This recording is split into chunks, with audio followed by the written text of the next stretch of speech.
Lucas capítulo 22, versículo 60, a parte B do versículo. E logo, estando ele ainda a falar, cantou o galo. E logo, estando ele ainda a falar, cantou o galo. A mensagem que eu quero falar para você hoje é quando o galo canta. Existe o antes do galo cantar e depois que o galo canta. E foi o que aconteceu com Pedro. Deixa eu desmistificar algo aqui antes de começarmos. O galo não era um galo não, viu, irmãos? Viu? Porque galo era proibido pela lei de Moisés criar galo. Galo era considerado um animal imundo. Então os judeus não poderiam criá-lo em Israel ou em Jerusalém. Então logo, já vamos tirar isso porque não era um galo. A palavra galo aqui no grego é a palavra galicínio, que significa apito. Então, na troca da guarda, na fortaleza de Antônia, na troca da guarda, da meia-noite às 3 da manhã, entre meia-noite e 3 da manhã, tocava-se o galicínio uma vez, para o lado norte da cidade. Porque a fortaleza de Antônia fica bem no meio de Jerusalém, no início da Via Crucis. Então, tocava-se o galicínio para o lado norte da cidade, para os soldados romanos ficarem em prontidão. Entre 3 da manhã e 6 da manhã era o segundo toque do galicínio. Tocava-se para o lado sul da cidade, para que as tropas ficassem acordadas. Por isso que Jesus fala assim: antes que o galo cante 2 vezes, tu me negarás 3. Porque tocava-se esse galicínio, esse apito, 2 vezes por madrugada. Então quando te falarem sobre o galo, não vai, o galo, coloca o galo para cantar cocorocó. Não, irmão. Amém? Então você já sabe. A grande verdade é que Pedro, ele dormiu. Quando o galo canta, é sinal que tudo está mal.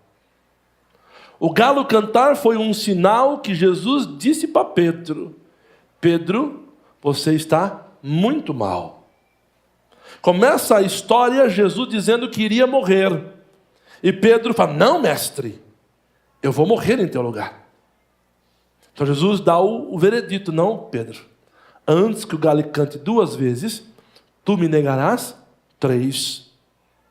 E é aí que está a questão.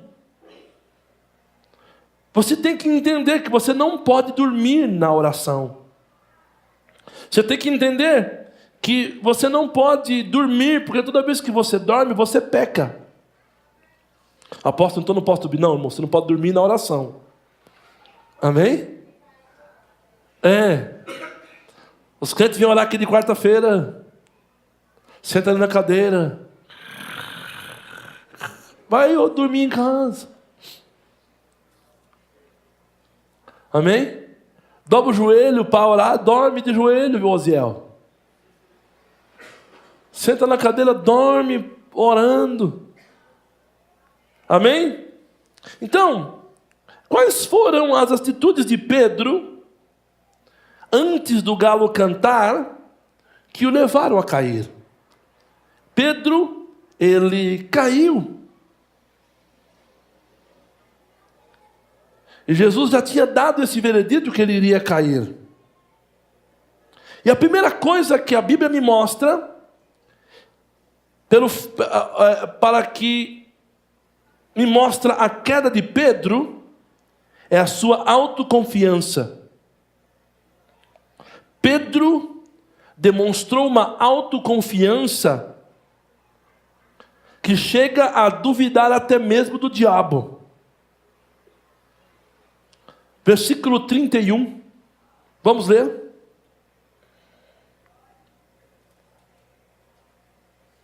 Simão, Simão, eis que Satanás vos reclamou para te peneirar como trigo. Olha o que Jesus fala para Pedro: Simão, Simão, Satanás pediu para peneirar você igual trigo. Eu, porém, roguei por ti, para que a tua fé não desfaleça. E tu, pois, quando te converteres, fortalece os teus irmãos. Ele, porém, respondeu: Senhor, estou pronto a ir contigo, tanto para a prisão como para a morte. Jesus dá o veredito: afirmo-te, Pedro, que hoje 3 vezes me negará que me conheces antes que o galo cante. Marcos e Lucas falam que o galo cante 2 vezes. Mas veja, a autoconfiança de Pedro, Jesus está falando com eles, e a autoconfiança de Pedro é tão tremenda que ele desacredita do que Jesus está falando. Jesus está falando para ele: Pedro, o diabo pediu para cirandar você, pediu para triturar você, pediu para destruir a sua vida, e você não está vigiando, Pedro. A autoconfiança fez com que Pedro começasse a dar passos em direção à queda. Não devemos confiar em nós mesmos. Não devemos bater no peito e dizer: eu posso fazer, eu não preciso de Deus para fazer isso, eu não preciso de Deus para fazer aquilo, eu não preciso de nada. Despoje-se de você mesmo. Nós precisamos aprender a nos despojar e nos humilhar diante da cruz. E o Senhor falou: humilhai-vos debaixo da potente mão de Deus, para que ao seu tempo Ele vos exalte. O Senhor está dizendo que se nós não nos humilharmos, nós não venceremos o adversário. A queda de Pedro começou com uma autoconfiança exacerbada. Ele começou a achar que ele era o tal, que ele podia. Não, Senhor, eu ando contigo lado a lado, estamos juntinhos, Jesus. Eles falam assim: Pedro, tu não sabe de nada.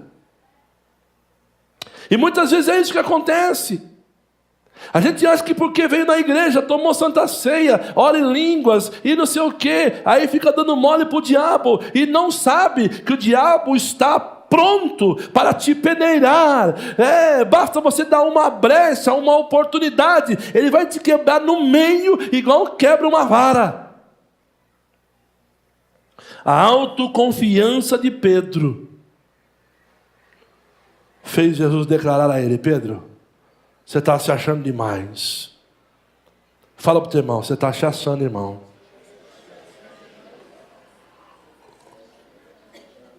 Vamos, tá com medo de falar para o irmão? Olha bem nos olhos dele e fala: tu está se achando demais, hein?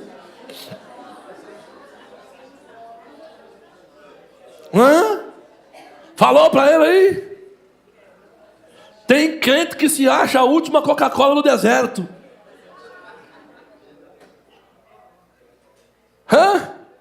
Já falou pro do outro lado agora?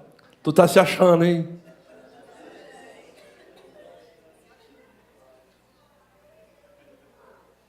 Pedro estava se achando, mas na verdade quem estava se achando estava realmente perdido. Quem muito se acha está perdido.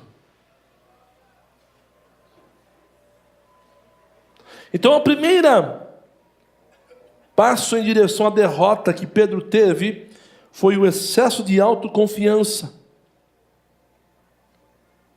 A segunda coisa que aconteceu com Pedro foi a indolência.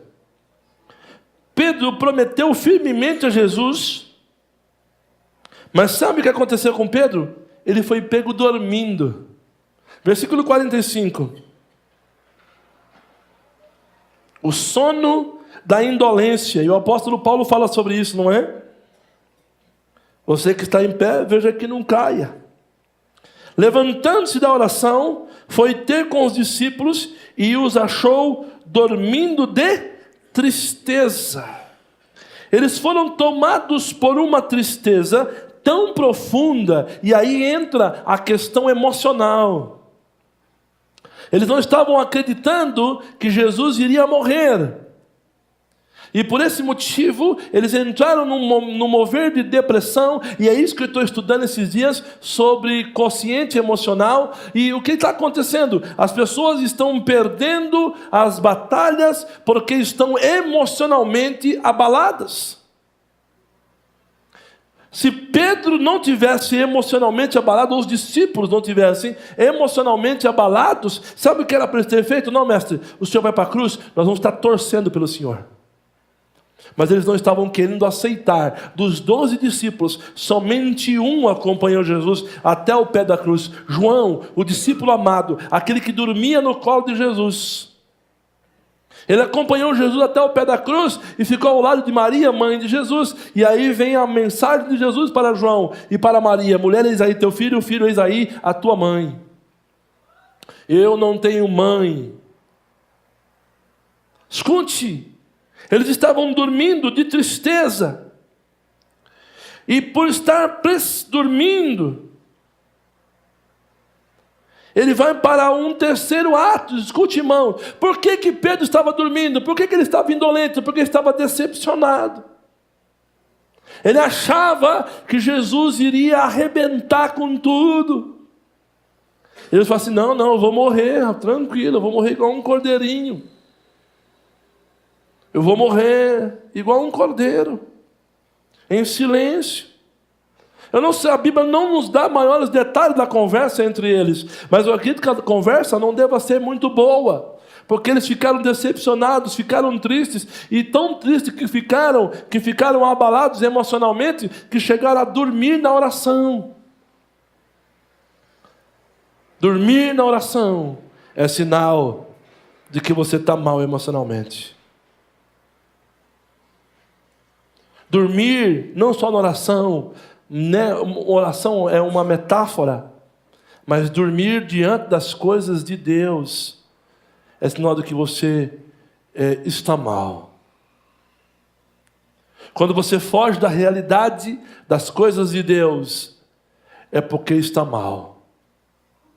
Quando você não quer aceitar mudanças em sua vida que Deus está te propondo, é porque você está mal. E toda queda começa com nosso emocional. Escute, irmão. A primeira área que o diabo quer destruir o ser humano é a área emocional. Quando eu falo emocional, não é namoro, noivado, nada disso. Eu falo sua vida emocional. Porque nós temos dois tipos de consciente. O consciente intelectual, que é chamado QI, e o consciente emocional, que hoje é chamado de inteligência emocional. E, segundo alguns estudiosos, para você ser vencedor na sua vida, você não basta ser inteligente. Ser inteligente vai te dar 20% da vitória só. Agora, ser emocionalmente equilibrado vai te dar os outros 80%. Muitas pessoas não têm vitória em sua vida porque não são equilibrados emocionalmente. Fale para o teu irmão: inteligência é só 20%. Equilíbrio emocional são os outros 80%. Tem gente que não é tão... Às vezes você fala assim: poxa vida, aquele cara é mais burro que eu e está indo mais longe do que eu. Você não já pensou isso na sua vida? Eu já pensei. Ué, aquele cara conhece menos do que eu e está mais longe do que eu. Por quê, Senhor? Aí Deus fala: porque ele é mais equilibrado emocionalmente do que você. E é isso que o apóstolo Paulo nos ensina em Gálatas capítulo 5. Irmãos, eu vou falar sobre isso no discipulado amanhã. Vem amanhã no discipulado. O equilíbrio emocional, Paulo relata lá em Gálatas capítulo 5. Quando ele trata a respeito dos frutos do Espírito. Os frutos do Espírito nada mais são do que uma vida emocionalmente saudável. Uma vida equilibrada emocionalmente. Não, escute, irmão, não basta ser inteligente. Veja que Jesus pegou Pedro. Pedro era uma pedra bruta, um cara ignorante, analfabeto. Mas Jesus iria transformar ele numa bomba.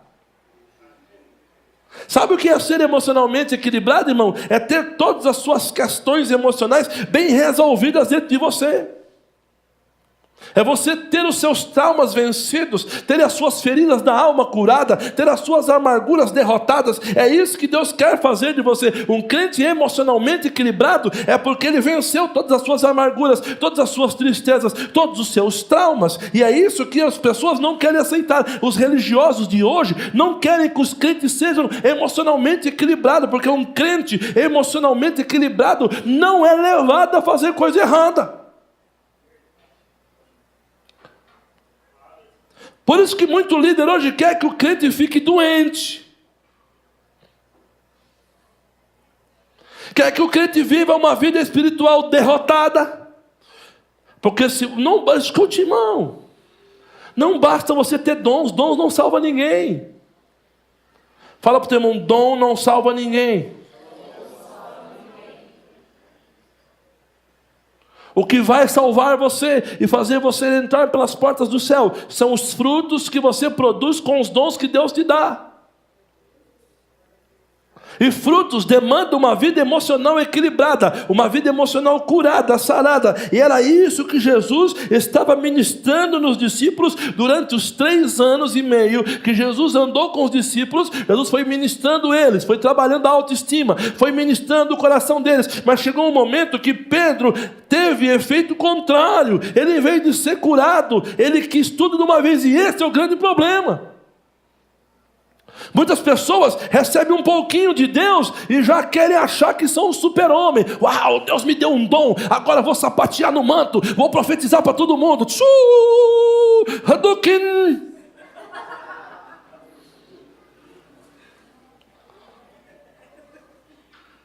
Aí ele descobre que o negócio é diferente. Foi o que aconteceu com Pedro, Lucas 10, com os discípulos, Lucas 10. Eles saíram para pregar e a Bíblia diz que os demônios se sujeitavam a eles. E sabe o que eles fizeram? Chegaram lá, todos assim: mestre, os demônios nos sujeitam ao teu nome.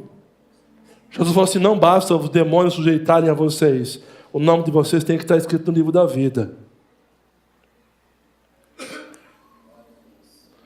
Eles se orgulharam por aquele monte de coisa que estava acontecendo. E aí demonstra que houve um efeito contrário em Pedro. Houve um efeito contrário em todos os discípulos. Mas o fato é que eu quero falar sobre Pedro principalmente. E aí, irmãos, quando você está indolente, quando você está fraco nas suas emoções, quando você está caído, aí começam os problemas. Quando você está dormindo no sono da indolência, porque você não consegue mais orar, você não consegue ler a Bíblia, você não consegue ter comunhão com Deus, você não consegue ter comunhão com os irmãos. As pessoas te mandam uma mensagem no WhatsApp, você demora 7 dias para responder, porque você não quer falar com ninguém. Sabe o que é isso? Ah, você está assim? Sabe o que é isso? Você está no sono da indolência.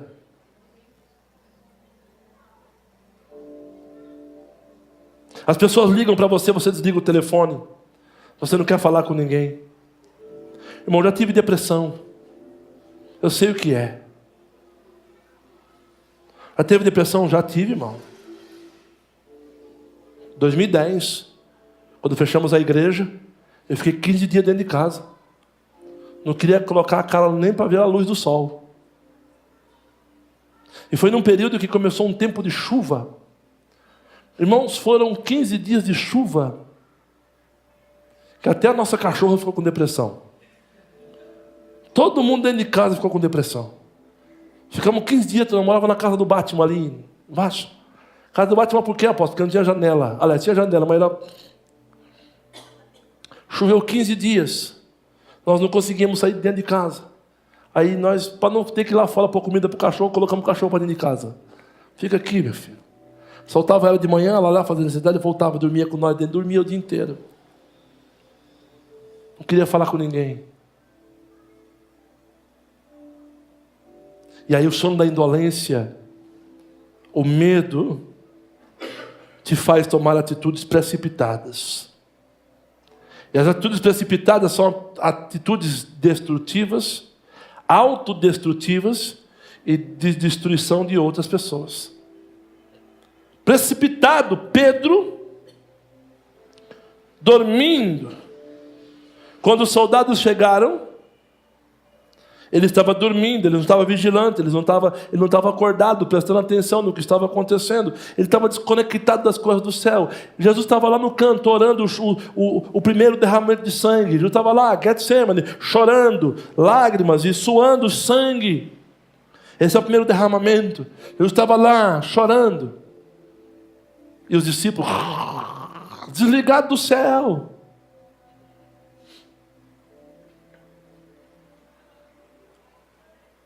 E quando você está desligado do céu, você vai fazer besteira.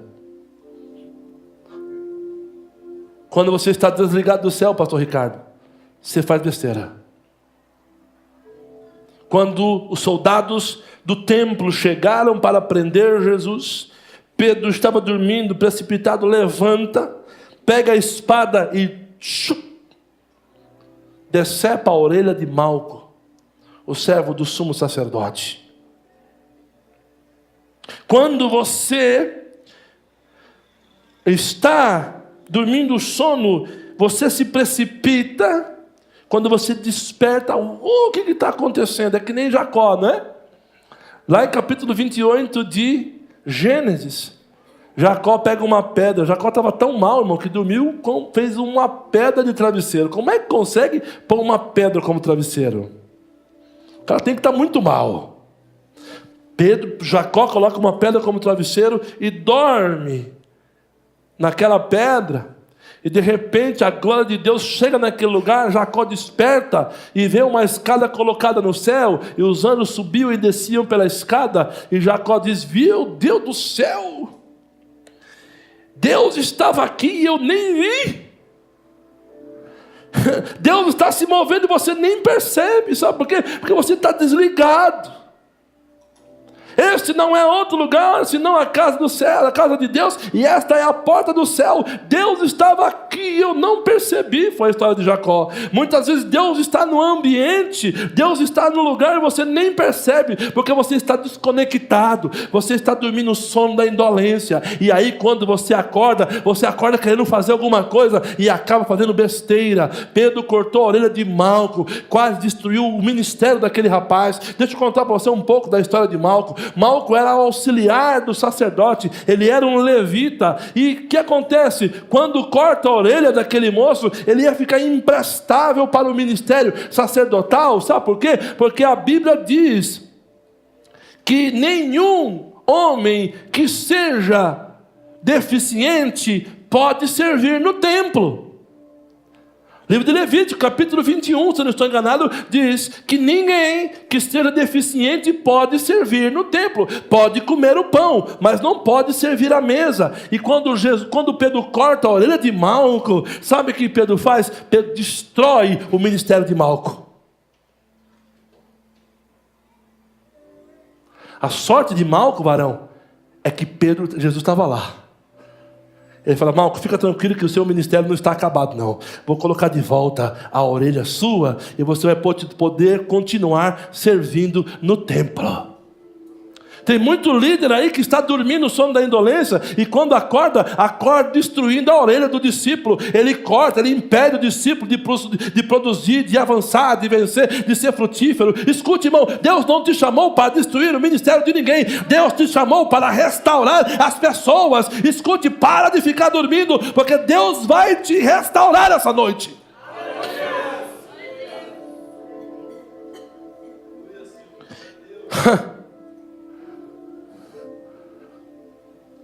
Você conhece alguém que está com a orelha cortada porque um líder cortou a orelha dele, irmão? Quem era Pedro? Pedro era um líder. Quem era Malco? Malco era alguém que tinha ministério. O que Pedro fez?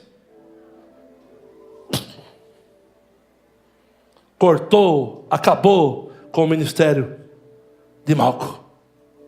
Foi isso que Pedro fez. Mas Jesus estava lá para restaurar o ministério de Malco. Ele está aqui hoje para restaurar o teu ministério, irmão. Eu não sei com quem Deus está falando aqui nessa noite, mas eu quero dizer para você, se cortar a tua orelha, o Senhor vai colocar ela de volta. Eu nem ia pregar sobre Malco, mas se cortar a tua orelha e te deixar descapacitado para o ministério, saiba que Deus vai restaurar o teu ministério, e você vai ser frutífero para a glória de Deus. Você vai dar frutos para o reino de Deus, porque é para isso que Deus chamou, para ser frutífero para a glória dele. Aleluia.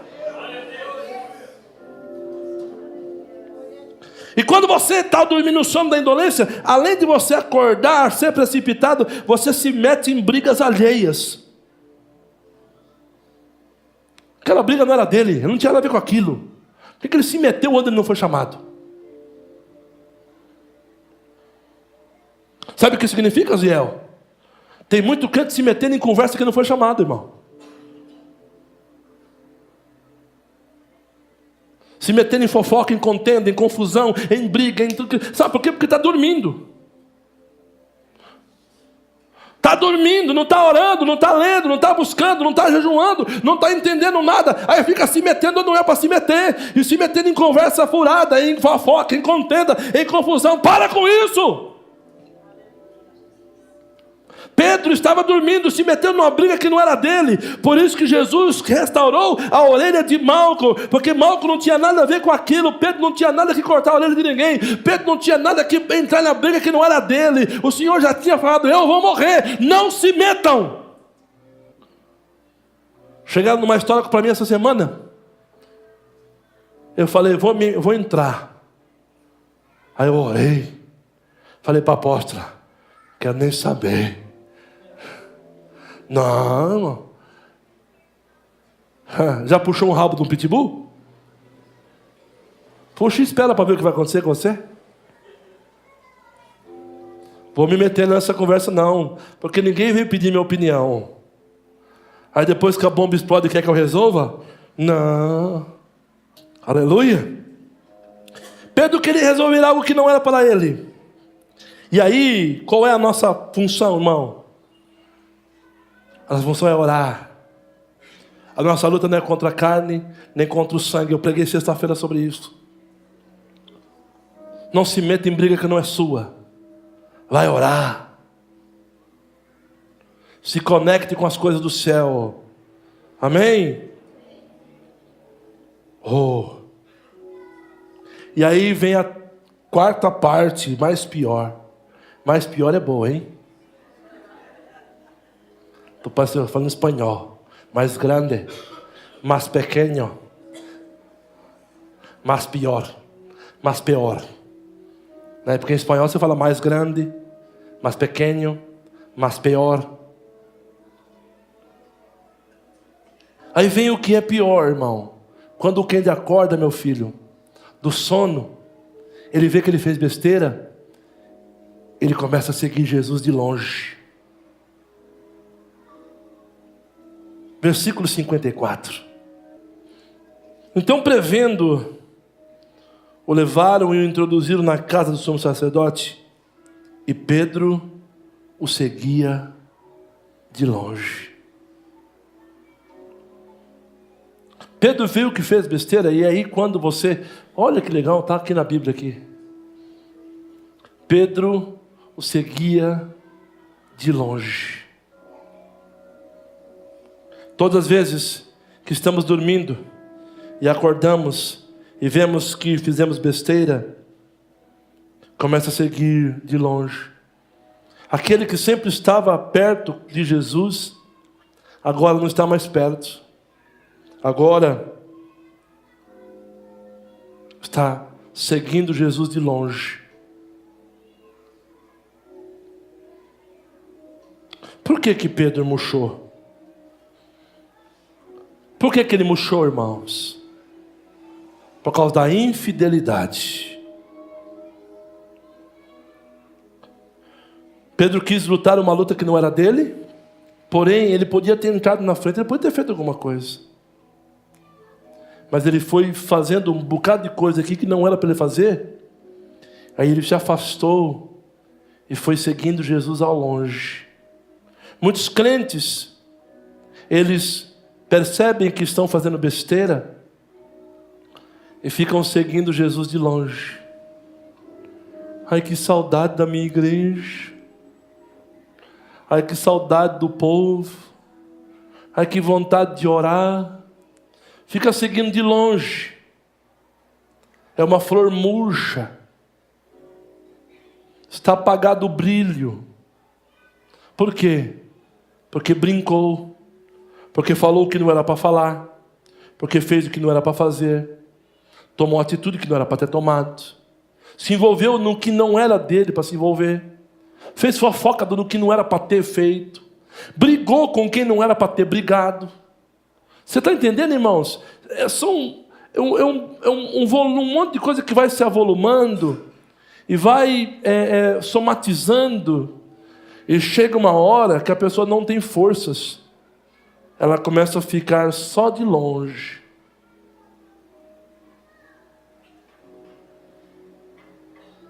A infidelidade de Pedro o levou a seguir de longe. E aí quando você começa a seguir Jesus de longe, Josiel, veio um quinto problema agora. Você começa a se envolver com quem não é para se envolver.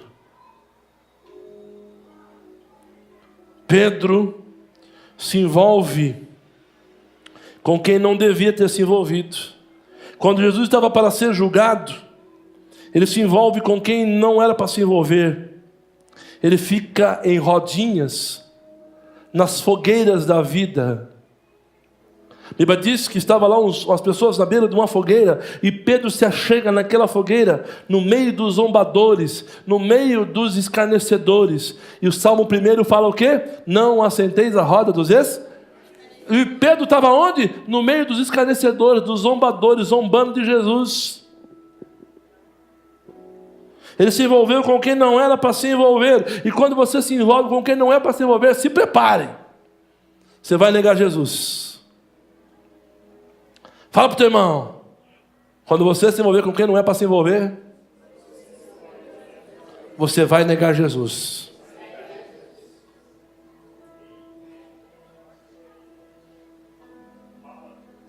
Quando nós nos envolvemos com quem não é para nos envolver, certamente nós vamos negar a fé.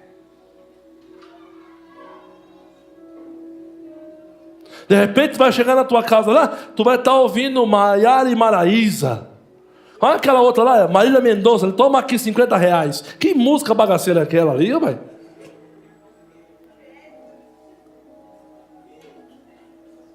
Toma aqui 50 conto. Que isso, rapaz?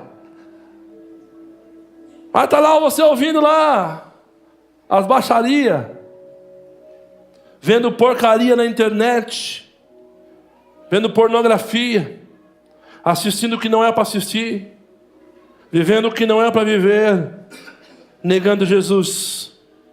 Fala para o teu irmão, cuidado com as fogueiras.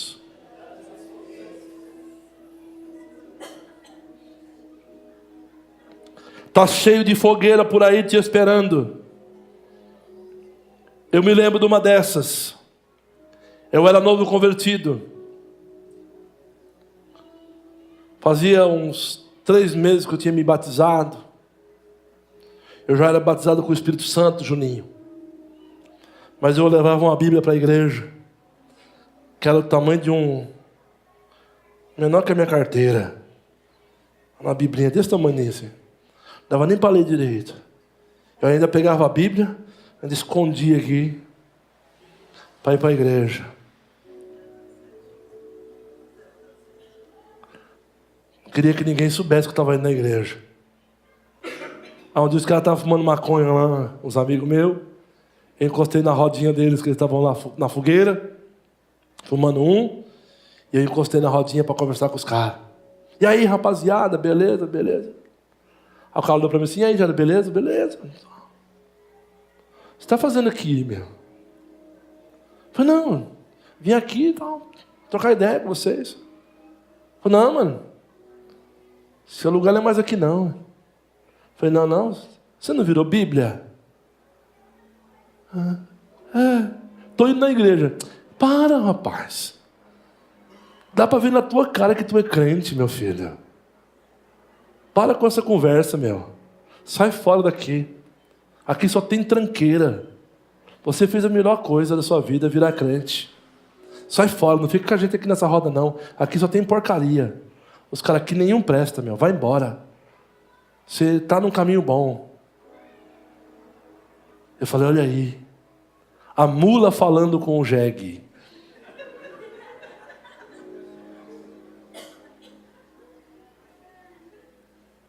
Porque só podia ser jegue, né, irmão? Chegar naquela rodinha ali, os caras fumando maconha, fazer o quê? Fumar maconha com eles? Você já estava liberto daquilo? A pergunta que eu faço, irmão, o que o crente vai fazer no meio de uma roda de maconheiro?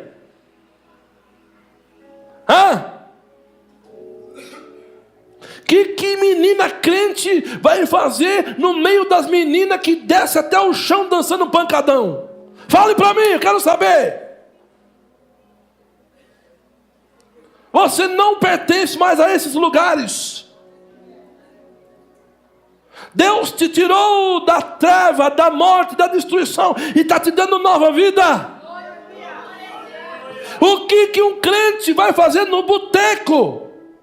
Tem uns amigos, tem nada, rapaz. O que um crente vai fazer na porta de um boteco? Vai fazer na porta de uma balada? Vai fazer o que, aonde, meu irmão? Por favor. Explique para mim. O que o crente vai jogar bola com um bocado de vagabundo sem vergonha? Então, fala para mim, quero saber. Porque na igreja ninguém joga bola. Então, irmão, e porque na igreja ninguém joga bola, tu vai jogar bola com um monte de maconheiro? Mas eu gosto, né?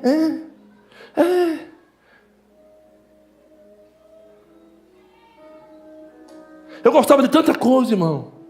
Mas eu larguei por causa de Jesus. Se você não aprender a renunciar a algumas coisas em sua vida, você nunca vai chegar aonde Deus quer que você chegue. Deus tem um projeto para a sua vida, mas é você que tem que ir até Ele. Deus vai te colocar no trilho. Vai, meu filho. Agora você decide se você vai ou se você para.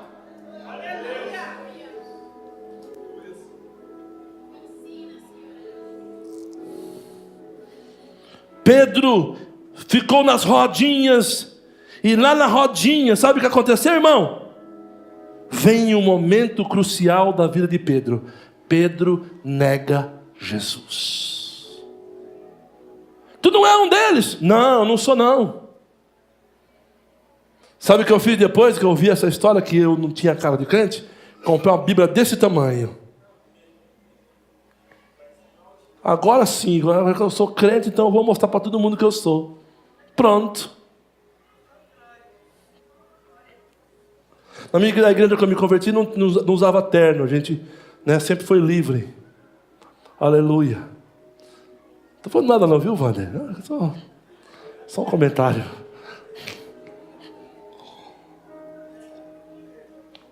Eu estou falando que a igreja que eu me converti, a gente era livre, não precisava usar terno, não.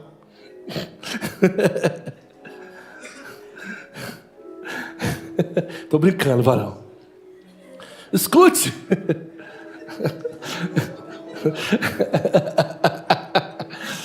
Aleluia.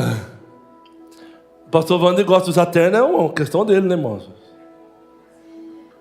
Amém? Eu também gosto, mas não tem um terno que fica bom em mim. Fica parecendo um bujão de gás com aquela capa. Aí coloca a gravata, não dá, fica feio demais. Então não uso não. É que é, Matheus? Parecendo que está usando paraquedas. Amém?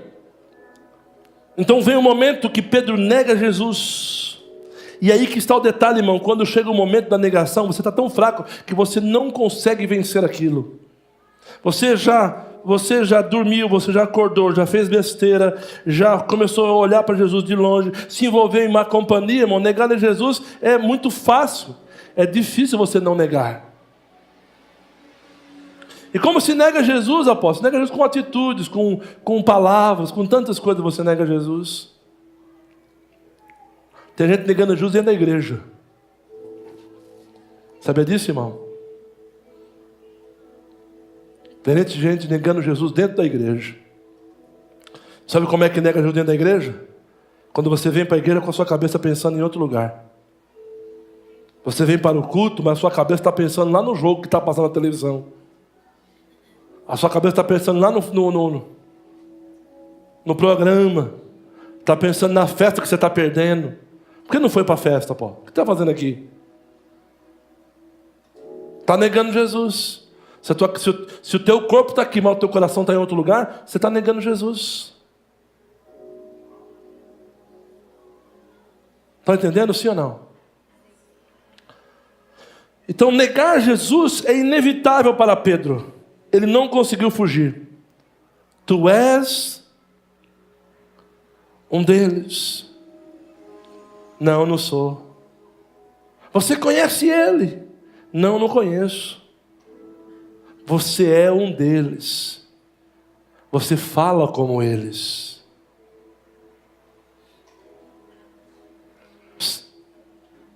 A tua linguagem vai te denunciar.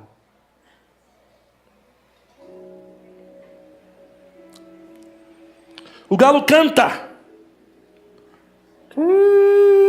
Cocorocó, como alguns querem, né? O galo canta.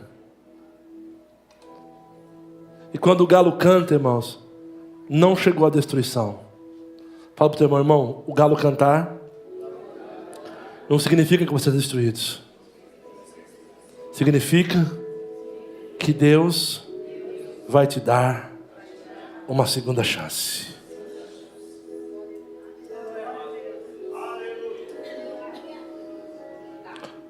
O galo cantou. E sabe o que acontece quando o galo canta? Versículo 61.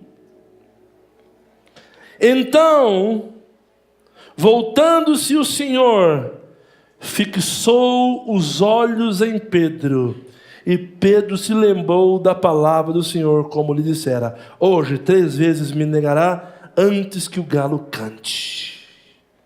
O Senhor olhou para Pedro, o olhar penetrante de Jesus entrou dentro da alma de Pedro e disse: Pedro, você me negou, mas eu continuo te amando. Pedro, você se afastou de mim, você foi para a roda, você fez tudo errado, Pedro, mas eu ainda te amo, eu ainda confio em você, eu tenho uma grande obra para fazer em sua vida, Pedro. O olhar de Jesus foi um olhar penetrante, o olhar de Jesus está fixado em você hoje, e Ele está olhando para você, não importa o que você tem feito, Ele está olhando para você com um olhar de amor, com um olhar de misericórdia. Ele está dizendo para você: eu te amo. Que olhar foi aquele, irmão? Olhou diretamente para Pedro. Irmãos, escute, quando Jesus olhou para Pedro, ele já tinha apanhado de azorrague, ele já tinha passado pelo suplício, ele estava desfigurado, mas ele teve o poder de olhar para Pedro, e o olhar penetrante de Jesus disse tudo para Pedro. O olhar penetrante de Jesus disse para Pedro: Pedro, eu te amo. E fez então Pedro se lembrar de tudo que ele havia feito. O olhar misericordioso do Senhor Jesus foi um olhar de transformação.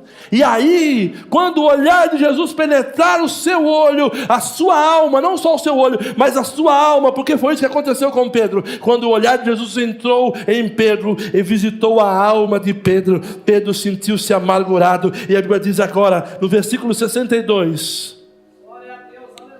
Pedro sai para chorar. Versículo 62, vamos ler. Coloque lá para nós, por favor. 62.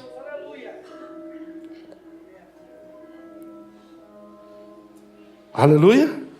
Fica atento aí na Bíblia, minha filha.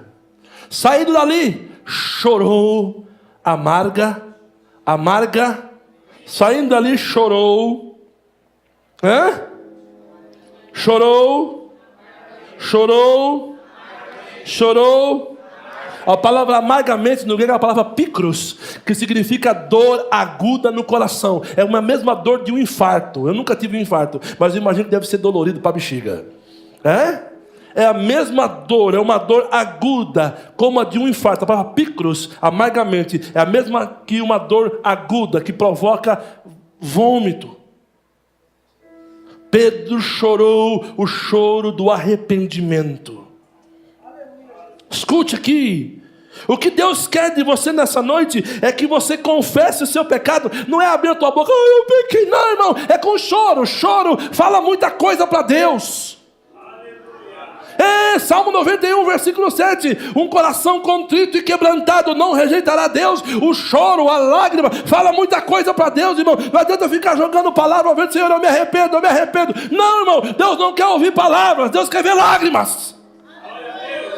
As lágrimas mostram muitas coisas, e Deus hoje está aqui. O olhar penetrante de Jesus está aqui, vai penetrar a tua alma, e você vai se arrepender e vai chorar hoje.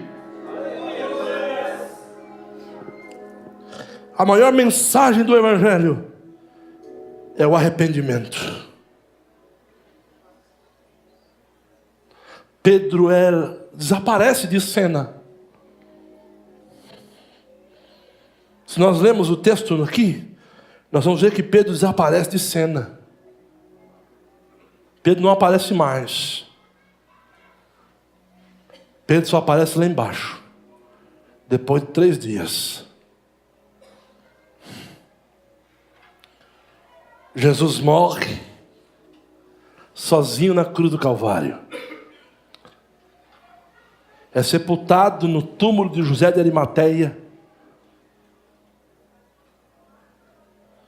Mas ao 3º dia, ele ressuscita. Aleluia.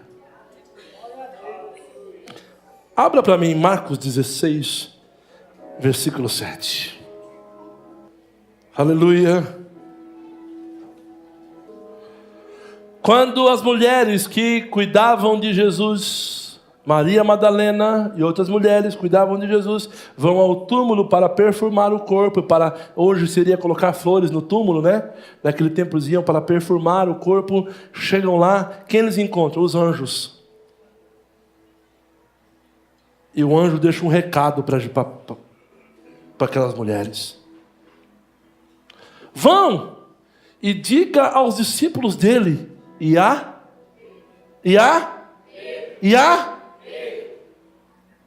O anjo foi específico, o Senhor deve ter falado, vem cá. Quando vierem aqui procurar o meu corpo, manda um recado para os meus discípulos, e especialmente para Pedro. Vou conjecturar aqui. O anjo falou assim, mas Pedro, não foi aquele que ficou na rodinha e te negou? Foi ele mesmo. Fala para ele que eu estou vivo. E eu quero me encontrar com ele e acertar as contas com ele. Manda um recado para os meus discípulos e especialmente para Pedro, que eu tenho uma obra na vida dele. Escute, Deus está falando aqui para você, eu tenho uma obra na sua vida, eu vou fazer algo tremendo através de você. Por isso que o diabo está tirandando você, está tentando te matar, está tentando destruir, já arrancou a tua orelha, já fez tanta coisa, mas o Senhor tem uma obra na sua vida. Ele disse, vai e diga para Pedro que ele está indo diante de vocês para a Galileia. Vá lá e vocês o verão ele novamente.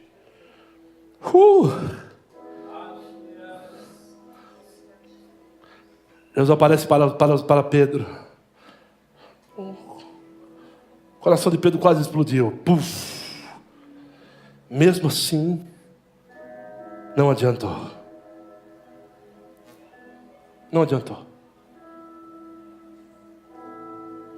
Depois de alguns dias, Jesus desapareceu, saiu de cena. Jesus saiu de cena. Os discípulos ficaram apavorados. Entenda, irmãos. Ele encontra com 2 discípulos no caminho de Emaús. Já preguei aqui sobre o caminho de Emaús. Jesus encontra com 2 discípulos no caminho de Emaús. E eu sempre digo que aqueles 2 discípulos faziam parte da equipe apostólica, da equipe de 12 de Jesus, porque eles reconheceram Jesus quando partiu o pão. Ou seja, Jesus só partiu o pão com os 12. Eles ficaram apavorados. Jesus não aparecia mais. Ele apareceu para Pedro. Interessante. que ele aparece para os discípulos primeiro, depois aparece Tomé. Diego, os discípulos falam para Tomé: Tomé, o mestre apareceu para nós. Tomé fala: não acredito. Eu só vou acreditar se eu tocar a mão furada, as feridas e o lado furado. Aí então a Bíblia diz que eles ficaram juntos por 7 dias. Então Jesus apareceu para Tomé. O que significa? Que era necessário estar em comunhão para poder ver Jesus novamente. Jesus só aparece para quem anda em comunhão. Parece para qualquer um. Ele teve que estar em comunhão por 7 dias. Então Jesus apareceu para Tomé. Tomé falou: mestre, Raboni, meu Senhor e meu Deus. Mas Jesus sumiu. Ficou 15 dias desaparecido, andando por outros caminhos, sei lá por onde.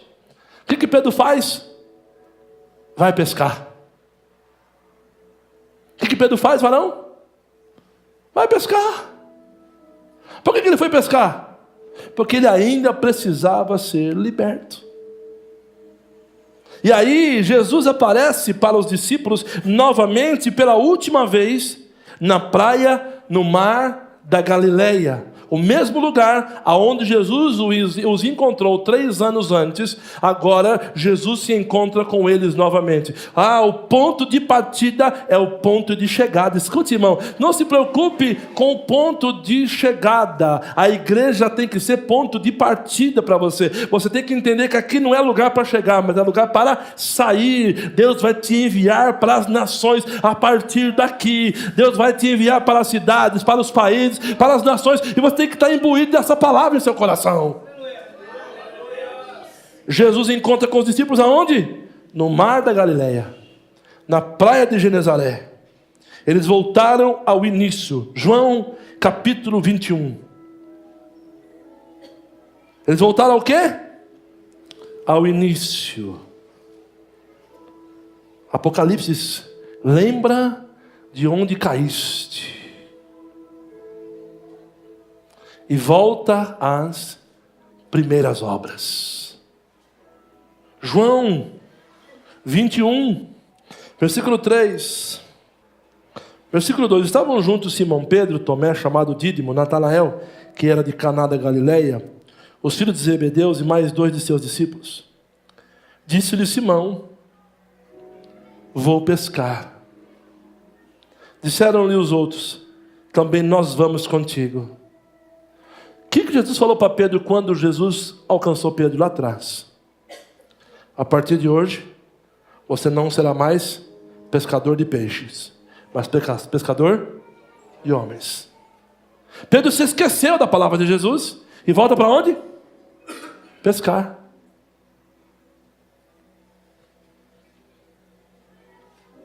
E eles não só foi, mas levou os outros com eles e entraram no barco, e aquela noite nada apanharam, mas ao clarear da madrugada estava Jesus na praia. Os discípulos não o reconheceram. Primeira coisa, você não pode perder a percepção de quem é Deus.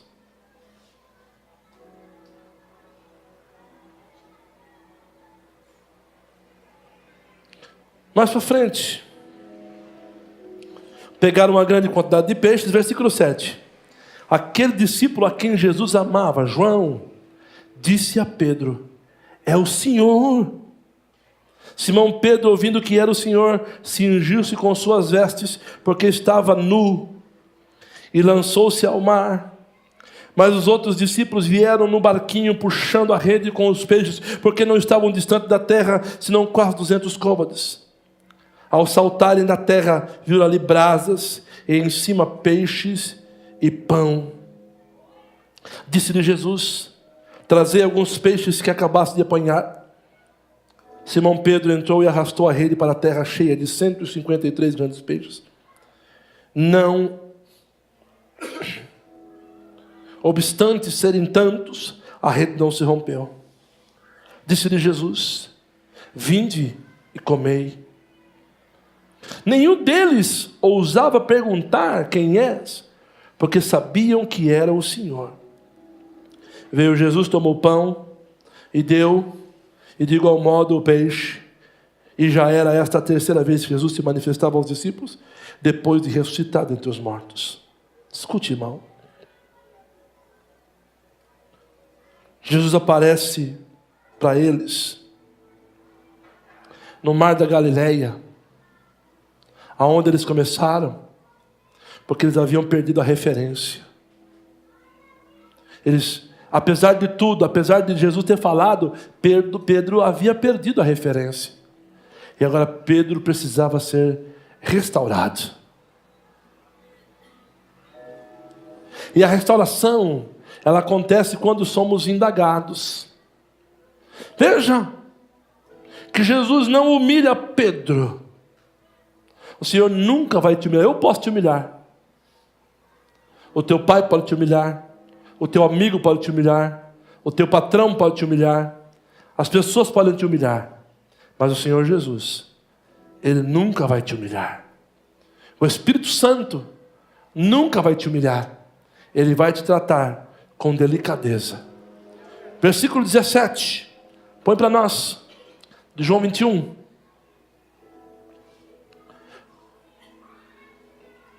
Põe o versículo 15. Desculpa, filha. 15.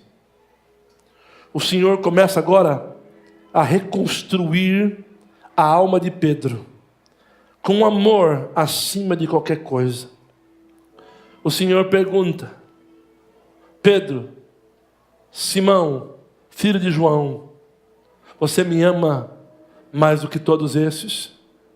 Disse ele: sim, Senhor, tu sabes que eu te amo. Eu já ensinei isso aqui várias vezes, mas vou falar para quem não sabe. A palavra tu sabes que eu te amo, não é ágapo, é filéu, que é eu gosto de você. O Senhor pergunta para Pedro: tu me amas, Pedro? Pedro fala: eu gosto do Senhor. O Senhor, não satisfeito, pergunta de novo: Pedro, tu me amas? Pedro responde de novo: eu gosto do Senhor. Quantas vezes o Senhor está perguntando para você: você me ama? E você está dizendo: eu gosto do Senhor. Gostar é diferente de amar. Eu não gosto, não, minhas filhas gostam de Nutella. Mas quando não tem Nutella, eu compro aquele genérico que vende lá no Walmart, que é igualzinho, e é metade do preço. É ou não é? Já comprou aquele que é o genérico, a Nutella genérica que vende no Walmart? É igualzinho, é metade do preço. Quer dizer que eu gosto da Nutella, mas vou comprar outra coisa. É mais ou menos isso. Senhor, eu gosto da igreja, mas se tiver um jantar, um churrasco, eu vou no churrasco. É mais ou menos isso, está entendendo? Eu gosto do Senhor, mas se tiver uma reunião na empresa, eu cancelo a célula. Eu gosto mais da empresa do que do Senhor. É isso? Eu gosto de você. É essa conotação. Imagine que a tua esposa fala para você: varão, ela se pergunta: você me ama? Ela fala para você: eu gosto de você. Eu vou falar para as mulheres, que as mulheres são mais bravas que os homens. Imagine se o teu marido, teu namorado, você pergunta: você me ama? E ele fala para você: eu gosto de você. O que você faz? Uma porrada na cara, né? Quer dizer que gostar não é amar. E foi isso que Pedro disse para Jesus: eu gosto do Senhor. Jesus está reconstruindo a alma de Pedro. Aí Jesus pergunta a terceira vez. Versículo 17. Pela terceira vez disse: Simão, filho de João, você me ama? Pedro ficou irado, magoado, porque, irmão, para um judeu perguntar a mesma coisa 3 vezes era ofensa. Você perguntava uma vez, a segunda vez, por isso que Jesus falava: em verdade, em verdade. Quer dizer, que ele que estava afirmando era verdade, não precisava duvidar. Às vezes a pessoa perguntou, por que Jesus falava em verdade vos digo? Porque ele estava afirmando 2 vezes. Então toda vez que um judeu afirmava algo 2 vezes, você não precisava perguntar mais, porque estava selado, aquilo era verdade. Jesus vai lá e pisa na palavra de Pedro e pergunta a 3ª vez. Você queria ver um judeu ficar irritado, era perguntar a 3ª vez a mesma coisa para ele. Ele ficava bravo. Isso denotava que você não acreditava no que ele estava falando. Jesus perguntava para Pedro, Pedro, tu me amas? Pedro ficou magoado por Jesus ter perguntado a 3ª vez. Agora Pedro fala a verdade. Senhor, tu sabes tudo. Tu sabes que eu te amo. Agora Pedro rasga o coração, eu te amo. Jesus fala, então se você me ama, está tudo certo, Pedro. Não tem problema que você me negou. Não tem problema que você foi para a rodinha, para a fogueira. Não tem problema que você falou mal de mim. Não tem problema que você faltou no culto 3 meses, 1 ano. Não tem problema. Não tem problema, está tudo resolvido. O importante é que você me ama. Pedro, você me ama. Está tudo resolvido. Se você me amar, prove para mim que você me ama. Cuide das minhas ovelhas. Sabe quando eu provo que eu amo Jesus? Quando eu começo a ganhar pessoas para Ele. Você quer provar que você ama Jesus, meu filho? Não é dar o maior dízimo, nem a melhor oferta, não. Provar que você ama Jesus é falar de Jesus para o teu vizinho, é falar de Jesus para o teu parente, é falar de Jesus para o teu amigo, para o teu companheiro, para a pessoa que você conhece. Aí você prova para ele que você o ama. Foi isso que ele falou, Pedro, não tem problema, se você me ama, está tudo resolvido. Então prova para mim, ganhando alguém para mim, cuida dos meus cordeirinhos. O Senhor demonstra o seu amor por nós, nos liberando de toda acusação. E aí, eu termino aqui falando, Pedro foi restaurado naquele momento. Dali, Jesus foi ao céu. Sabe o que eles fizeram, pastor Ricardo? Foram orar. Não voltaram para pescar. Atos capítulo de número 2. Eles não voltaram a pescar, mas eles se reuniram no cenáculo e começaram a orar. E oraram por 10 dias. E no final dos 10 dias, o Espírito Santo veio. E eles foram cheios do Espírito Santo. Pedro se levanta e começa a pregar. 3.000 pessoas se converteram naquele dia. O Senhor pegou aquele pescador que estava fraco, que negou ele, que voltou para trás, que foi para a fogueira, que fez tudo errado e fez dele um grande pregador. Pedro agora era realmente quem Jesus queria que ele fosse. Ele estava no trilho, na vontade de Deus, indo para o caminho que Deus chamou ele para ir. Escute, irmão, talvez você está andando para lá e para cá. Deus está falando para você hoje, Ele quer colocar você no trilho. Ele vai fazer de você hoje um ganhador de almas. Ele vai encher você do Espírito Santo. Ele vai restaurar a sua alma. Ele vai tirar toda a acusação do seu coração, da sua vida, e vai restaurar você como restaurou Pedro. Ele levanta Pedro e Pedro prega, 3.000 pessoas se convertem naquele dia. Foi o sinal de que realmente Pedro teve um encontro com Deus. Hoje, o Senhor está te chamando aqui.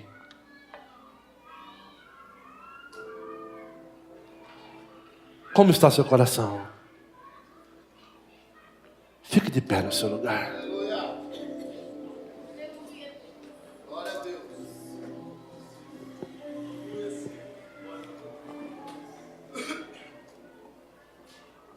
Como está a sua vida?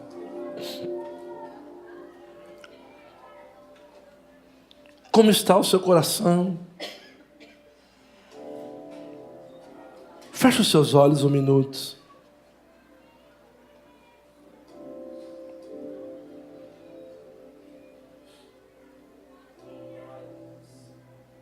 Talvez o seu coração esteja como o de Pedro naquele dia. Talvez o seu coração esteja como o de Pedro, que fez tudo o que não era para fazer. Ele se envolveu com pessoas que não era para se envolver. Ficou na beira da fogueira. Negou Jesus. Mas a boa notícia é que o Senhor, que restaura sonhos e projetos, encontrou com Pedro novamente na beira do mar da Galileia. E o Senhor restaurou ali a vida de Pedro. E Pedro saiu para ser frutífero novamente. O Senhor hoje quer saber de você. Você me ama? Responda para Deus agora.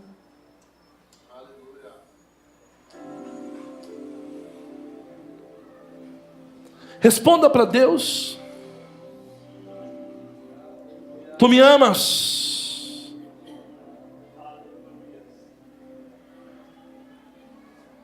Ou você simplesmente gosta dele? Tu me amas?